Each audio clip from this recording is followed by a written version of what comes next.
as Mr. Buffett said, he likes to invest in companies run by idiots. That's Because sooner or later, an idiot's going to run one. Yeah. And that's great. I mean, if business is so robust, it's got a great sort of roster of brands, strong brands, profitable brands. Great, it's great news. Hello and welcome to the Investors Champion podcast. The goal of this podcast is to give you a quick but informative rundown of some interesting topics affecting UK investors and a rundown of the biggest movers in the UK share market, including AIM and some bonkers bargains for you to take a closer look at. Let's get started. Hello, Chris. Good to see you again. Hello, Lee. Nice to be here as ever. Another very busy week with results and news and updates and everything this week. Yeah, but NASDAQ had its worst day since 2022. Yeah, it wasn't good. A lot of sell-offs there, a lot of selling going on among the tech brigade. As we're in election year, President Trump, Joe Biden, now Kamala Harris stepping in. Do you think it's having an effect on the stock market, or is there something a bit deeper? I don't know. I think maybe things got a little bit overheated amongst the tech crowd. The Magnificent Seven, everybody loved them. So there are a lot of very high bars now to meet. They've got some high demands, high growth demands. If there's a slight concern, they're going to see people selling out fast. But yeah, when you've got many companies priced, shall we say, closer to perfection, it doesn't take much for them to fall. But I suspect the buyers will come back in again. We'll see some buying activity because people want a piece of this future. Yeah, absolutely. And NVIDIA's 22% off its highs now. Does that have any sort of concerns for you as it's one of the ultimate stock portfolio? And is it in the fundamental general portfolio? Yeah, we hold it as well. I think it's an interesting one, an interesting position, NVIDIA. And I think if you want to position the AI space, this is the position to have. And the chip play on that, NVIDIA is best place. It's the main driver. It's the leader. It's the largest by far. It's not a producer as such. It's the designer of these chips. It subcontracts out manufacture to the big Taiwan Semiconductor Manufacturing. So yeah, it's the place to be. And if it's only a small position of your portfolio, I think it's not too bad. If you want exposure to this space, I feel this is one of the key stocks to hold. And there are lots of other smaller ones which are even more volatile. I thought it was interesting. One investment manager, a growth manager, a quality growth manager, how they sort of summarize their position. They look to invest in stocks with offering a high degree of predictability compared to the average business. And they don't hold shares in NVIDIA. I won't mention their names, but they've got a great track record. They focus on high quality companies. They've never held NVIDIA because that key thing of predictability. They feel looking long term out, that it's hard to predict where things are going. Yes, they're in a boom period now, but they can't model out far enough to determine with confidence where this could go. So they just haven't taken a position. They say the business is insufficiently forecastable. So it's an interesting move. So they've never been in it. Clearly that's been a drag on their performance because NVIDIA has been such a massive contributor to the returns of the main indices and to other funds. They still performed pretty well. Is that a lost opportunity? You know, they've stuck to their guns and they've never held the shares. They just can't predict and forecast for it. Does that mean they're sticking to their mandate then? It's not so much their mandate. Their mandate's a global equity fund. They're sticking to their method of managing and their rationale for managing, which doesn't necessarily follow trends. It follows what they call quality companies, which have very predictable returns, far more predictable returns than NVIDIA. And going out, they might be looking at 10, 20 years or longer. They'll want to hold the stock and not get out of it at all. So maybe more like a Warren Buffett kind of approach. Companies with predictable revenue streams, predictable customers, predictable target markets. Exactly, yeah.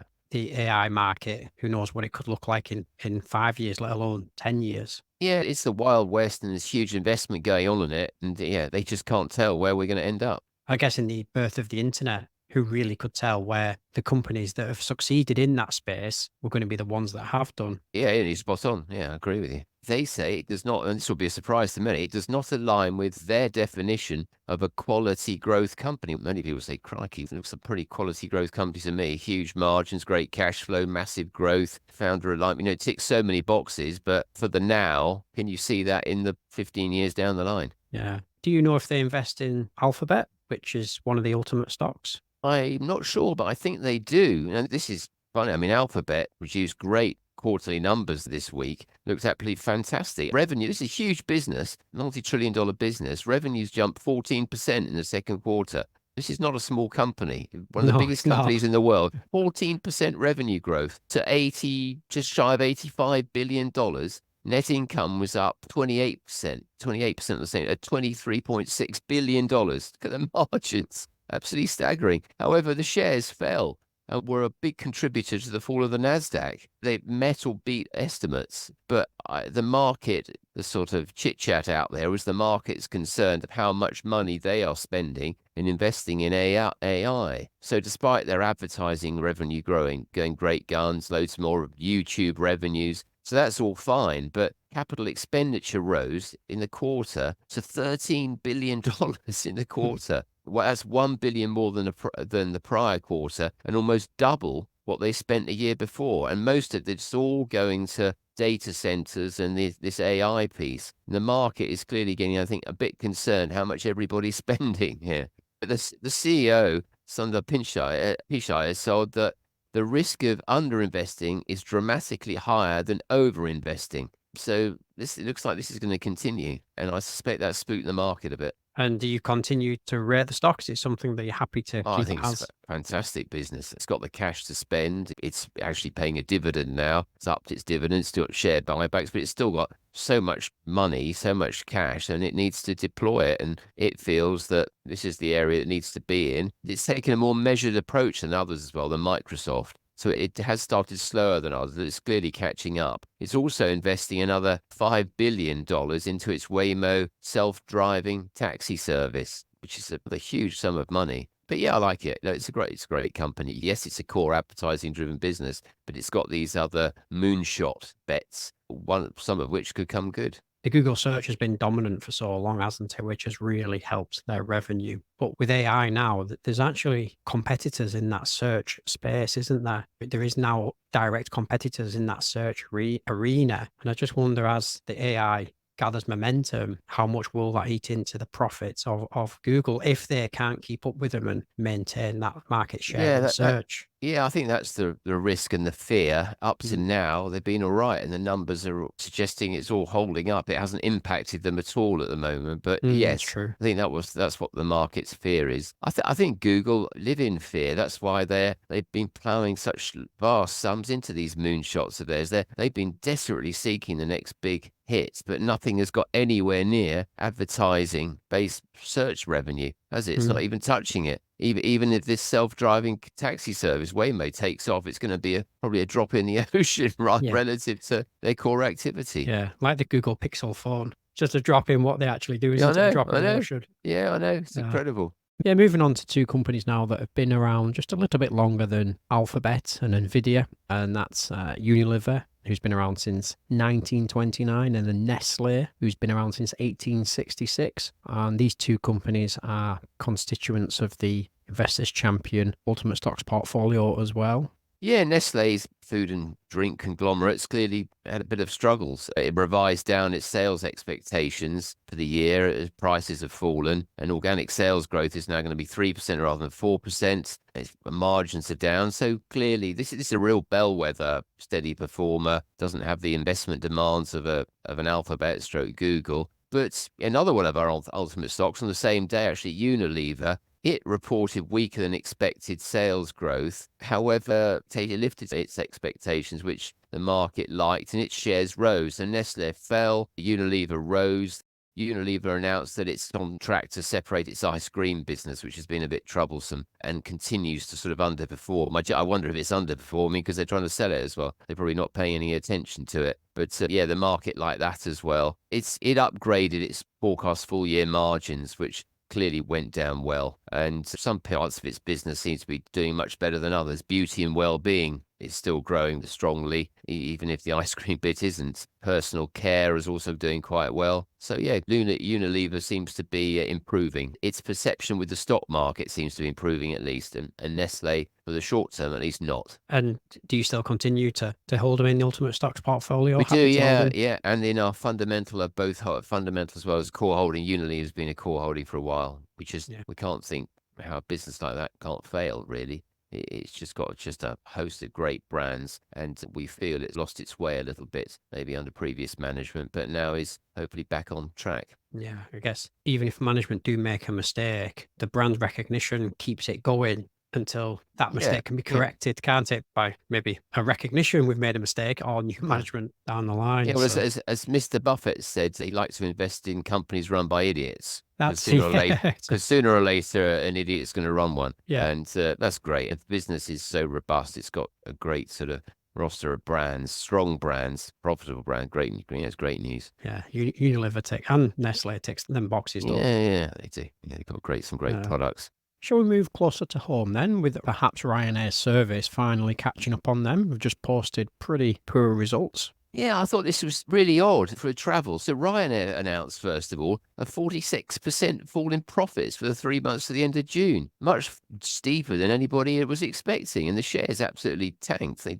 tumbled. And their average fares in the quarter fell 15%. And they said that in the key summer months, the fares are going to be materially lower than last year. It's bizarre. And CEO Michael O'Leary, who's quite an opinionated fellow, said that he expected the drop in fares seen during the spring to be sustained. Weaker than expected consumer spending, pricing environment continues to deteriorate. There were a heap of negatives. Anyway, Ryanair shares fell and the whole sector fell because Ryanair is the biggest, carrier in Europe. So later on in the week, we had EasyJet, who announced, yay, we're on track for a record-breaking summer. Wow. They align so closely with each Yeah. other. EasyJet's third quarter revenue rose 11%. Operating profit was up 16%. It's the polar opposite, it seems. Yeah. Line for line numbers. And I tell you, EasyJet seems to be doing really well of their package holiday business. They're a bit late on in this, but the package holiday bit, which has been built up by the current CEO, that was seemingly his baby. He wanted to grow this. Seems to be doing really well. The revenue there grew 42, outpacing the only 8% growth in the airline revenue. But yeah, EasyJet shares were up. Ryanair has such a bad service sort of reputation. Is there perhaps something in this that now people are turning more as well to Easy? They prefer it, and if Yeah. they've got a combined holiday offering in there, great Peop stuff. People choosing a service over price. Potentially, Yeah. and a service where you've got both bits packaged together, like Yeah. our good friends at Jet2 that we've spoken about for years in Fundamental. It's been a nice business, and it's been all about its leisure travel, the combined offering. But yeah, I just thought it was an interesting difference. What also shocked me, passenger per revenue from EasyJet is £56. Sorry, ticket price revenue per seat for ticket prices is £56.95 average. However, total revenue per seat, that's just to the fly. So the total revenue per seat is 81.61. So that includes the cabin bags, luggage, and even choosing the seat you want. So they're making 80 or nearly 80% more on those little extras on top Yeah. of just the actual ticket price by itself. Wow. That's pretty impressive. Yeah. Add-ons that. What would make you take an actual investment case look at Ryanair? Is there anything that would make you think, oh, that's starting to look cheap now? Maybe this is a bit oversold. I He's not a think company that I he's think not a it's a company. brilliantly run business. I think it's a Yeah. brilliantly run business. Numbers wise, it ticks all the boxes. If you like the airline sector, it really is a cut above everybody else. It knows how to sweat its assets. It's scored all the routes, its capacity. It fills its planes better than anyone else. It has done it. Its margins have been better than everyone else's. But yeah, despite that, despite its horrible offering. I struggle. The horrible offering, the terrible service, the terrible experience that I personally had traveling with Ryanair puts me off from an investment perspective. So for me, the numbers say one thing. Obviously, you have the cyclicality risk as well. You have the exposure to fuel costs that are always concern in this space. Higher fuel costs, rising in oil price, they get whacked despite the hedging. But the underlying business is a horrible offering that one is obliged to use, which Yeah. you could say, what a brilliant business. You can't avoid it. But yeah, Are people not now for me. avoiding it? Perhaps. Should we move on to the small cap news now then? Yeah, I think we'll kick off with another company that announced this week that's doing really well, but again, may not be to everyone's liking or their underlying product. The listed company is called LBG Media, and it calls itself the Global Digital Entertainment Business and Publisher with a focus on young adults. Anyway, look, it's trading brilliantly.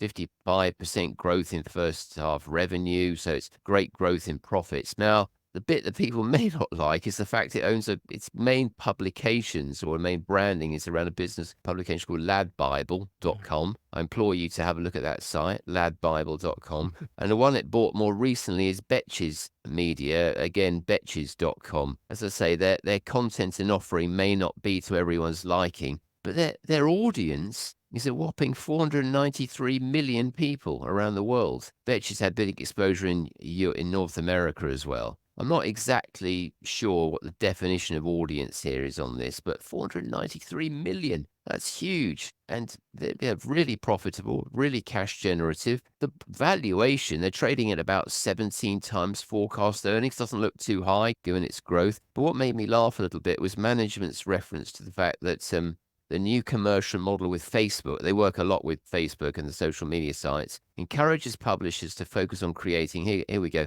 high quality content, which apparently firmly aligns with LBG's expertise. I'm not convinced that high quality is the operative term for ladbible.com and betches.com, but I'd leave you to make your own mind up. Yeah. But yeah, doing well. And again, going back to our earlier argument, though, or discussion around NVIDIA, how predictable is it going to be? Is this just now? Is this going to be the norm even 5 years out? Are people going to be accepting this kind of output? I don't know. Again, I'm not a believer in the output and the service, however good the numbers look. If you don't believe in it, I generally will avoid it.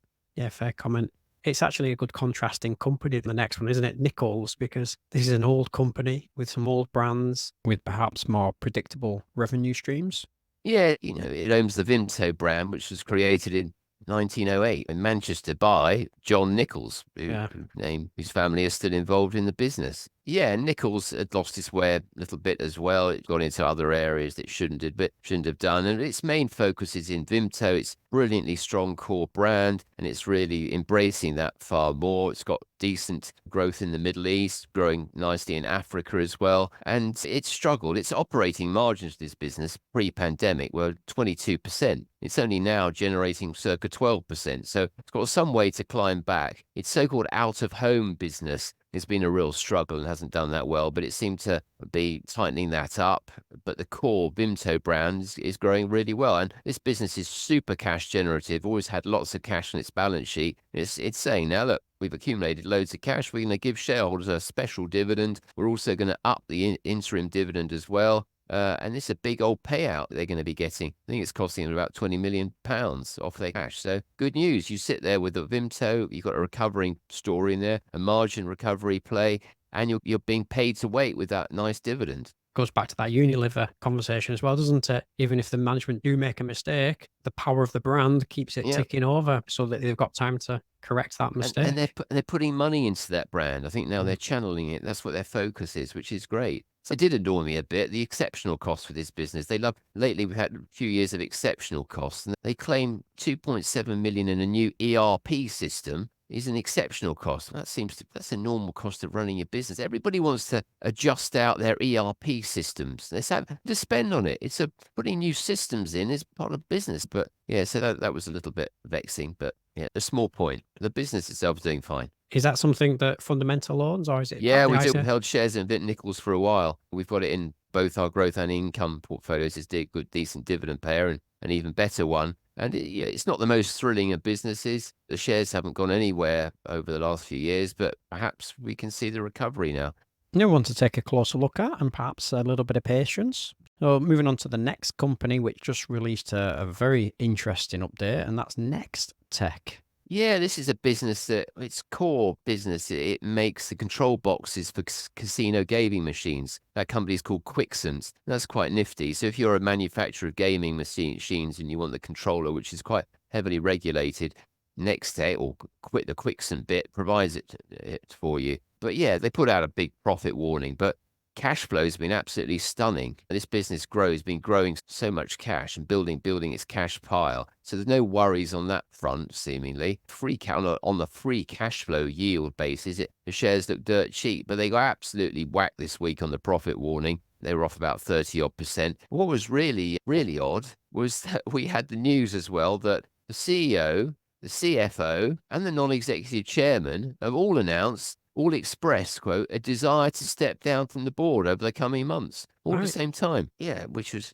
highly unusual. Clearly, there's been a falling out with that. That seems to be the implication with It the two certainly looks that founders. way, doesn't it? Oh, a big one. A Yeah. big one, but I assume that's the news that really contributed to the share price fall. But the founders still own about 20 odd percent. There are non-executive directors. There's also quite a capable non-exec who ran a bigger company called XP Power on the board as well. And it's another one to watch this space. So there's clearly something going on. I wonder if founders might consider taking it private. I don't know, because as I say, it's loaded up with cash. And if the market are going to recover, it could be interesting. The acquirers may be circling it. Who knows? It's a very odd situation indeed. Do the numbers look okay? For anything in the numbers that looks a bit off? Not at You the looked at it? moment, unless somebody's fudging the cash and the cash isn't true. Free cash flow has been great. Yeah. And it's got now what is estimated cash. Cash at the 30th of June was $37 million. It's nigh on, I think, half the market capitalization of the business,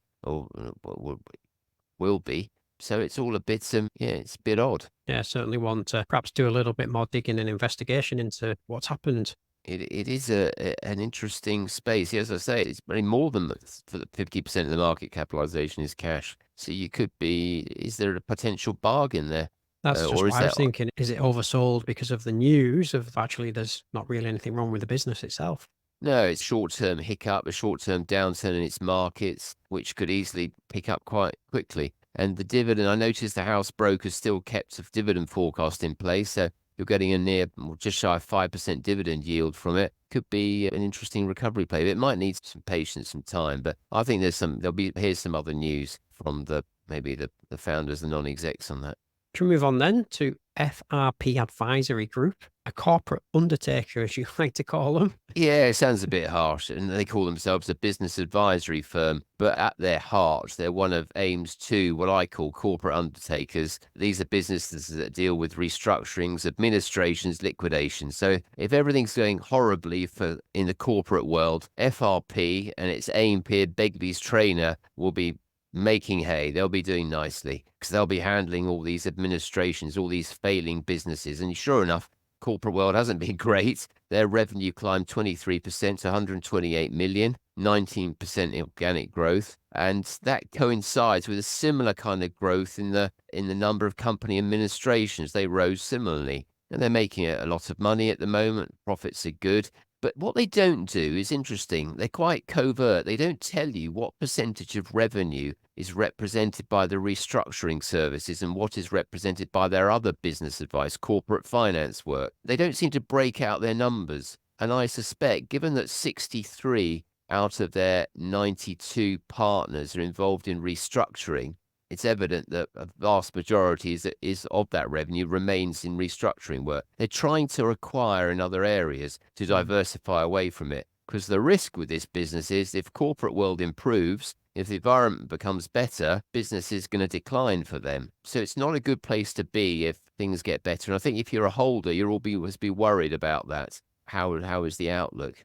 So is this company like a hedge? Things do actually turn down. This company will do well out of that. So it's a counter play, really. I've been in these before. I'm not that keen. Again, the shareholder alignment's not that great. Liquidators, ministers get paid a huge amount of money. So it's a funny old business. They get paid a lot. You also get a lot of unbilled revenue. The bigger the job, the bigger the administration, it drags on for years potentially. And you have lots of unbilled revenue, which you can't collect as cash. So you can always potentially become a victim of your own success. So while revenue's good, the cash flow, you're never collecting the cash. So it's not an ideal business from our perspective. Some people don't mind it, but not one for me at the moment. So we'll move on to the last company then, which is Tristel or Tristel, however you want to pronounce it, or however it should be pronounced. And this has been a real AIM success story, hasn't it? Yeah. I'm not sure if you pronounce it Tristel or Tristel. We pronounce it Tristel as well. Seems more comfortable. But it's a manufacturer of infection prevention products in hospitals for equipment and also surfaces. And it's very highly rated. So its valuation's quite punchy relative to the sort of numbers it produces. The shares are trading at, I don't know, about 30 odd times forecast earnings. So it's quite a punchy rating. And really, from our perspective, this business's valuation has always hung on the fact whether it can grow in the North America, specifically the United States. And it's taken a long time to get approvals for its products out there, but it got approval a year or so ago. It's now got a distribution arrangement out there, and the latest update has said that it's making progress. It's actually, its partner out there is getting product placed in hospitals, which could be great news because it's a vast market. So they announced 16% growth in revenue to 42 million, and they make adjusted profit before tax not less than 8. So it's gone up nicely. Cash is climbing, and the CEO and co-founder is about to step down, and he's going to be a hard act to follow. He's bizarre. He's a gentleman who's never held many shares in the way. He always held via option, but often exercised his options, sold down a lot of shares. So he's actually now got very small stake, much smaller than you think that a founder would have, which I thought was always strange. And the shares have risen so much, he would have done far better to have sold them. But clearly he had a reason for that. But he's done a great job. Shares have risen 1,200% since it arrived on AIM in June 2005. So people can't complain. But yeah, if they can deliver in the States, that valuation will be justified. But it's still early days, and I wish them well. But great AIM success story, one to be trumpeted. Well done to them, brilliant. Is it a company that Fundamental owns? We've got a small position in it, and we've held it for quite a long time. We've always been a bit reluctant to build on it, given that valuation. It just looks really demanding to us, but potentially is justified. But it all depends on that US growth. I don't think the implication is that they're fairly well saturated in the UK in terms of placement within hospitals with customers, and it's all about the US growth. Yeah, and long may it continue for Tristel or Tristel. Hopefully they do get that anticipated growth in the US. There's always lots more reports and detailed analysis at the Investors Champion website. This podcast is intended to be a signpost for you to either do your own research and point you at some companies that may be worth looking at. So we've covered a lot there, Chris. We'll be around that 30-minute mark. Shall we leave it there then? Plenty of companies there for people. We've covered a lot, from the huge to the pretty small to the controversial as well. Yes, bit of controversial in there. From the new to the old as well. Yeah, yeah. Modern media to 100-year-old drinks companies. I know. We'll see who's going to be around, who will offer that visibility and dependability and be around in 5-10 years' time. It just goes to show, doesn't it, that there is something for everybody, because if you can imagine all those eyeballs on Lad Bible as an example, perhaps I wonder how many of them people know that there is actually a listed company behind them they could actually own shares in and profit from the success of the videos that they're watching online. Absolutely, or the content that they're viewing online. If you're a believer and you like that, you could take a position in the company. They'll know it much better than me. They'll be able to present an argument in favor of it as an investment. That's what I was thinking, If you're in that space and you're in your young 20s and you're constantly visiting the Lad Bible website, and as are your friends, then it comes back to that common sense investing again, doesn't it? Yeah. But I wonder how many people know that's the listed company behind there. Probably not many. Yeah, it's a bit odd why they haven't actually attached the brand to it, but clearly they're growing into other brands. Are they going to use their cash to acquire other brands? They needed a name that would encompass everything, not just a name specific to one brand like Lad Bible. Yeah. But yeah, look, the numbers are fabulous. Long may they continue. I hope they keep delivering, but maybe they might change my mind. I'll have a closer look. Brilliant. See you next week then, Chris. Yeah, thanks very much. Well, that's it for today. Please subscribe for next week's episode, as we will once again discuss global events, the UK share market, and some more bonkers bargains for you to take a closer look at. If you want to take a deeper dive into any of these topics, and indeed more exciting and interesting companies, then please feel free to visit investorschampion.com to learn more. All the links are just in the show notes just below. Many thanks for listening, and we hope you have a great day.